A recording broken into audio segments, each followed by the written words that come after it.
नमो किसान सन्मान निधी योजनेअंतर्गत 3,000 रुपये वाढवणार असं मुख्यमंत्री देवेंद्र फडणवीस यांनी सांगितलेलं आहे। तर आता पुढील हप्ता कसा असणार आहे?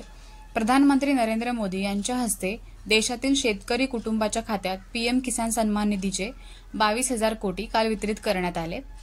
पीएम किसान सन्मान निधी योजनेअंतर्गत केंद्र शासनातर्फे वर्षाला शेतकऱ्याच्या बँक खात्यात थेट 6,000 रुपये वितरण केलं जातं।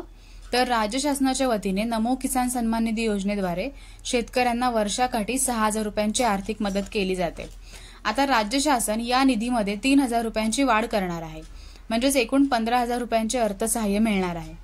पीएम किसानचे 6,000, नमो किसानचे 6,000 आणि त्याच्यामध्ये आता राज्य शासन 3,000 रुपयांची वाढ करणार आहे, म्हणजे एकूण 15,000 असे शेतकऱ्यांना अर्थसहाय्य म्हणून दिले जाणार आहेत।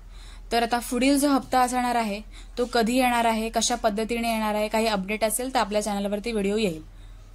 त्यांच्यासाठी व्हिडिओ महत्त्वाचा आहे, त्यांच्यासोबत शेअर करू शकता।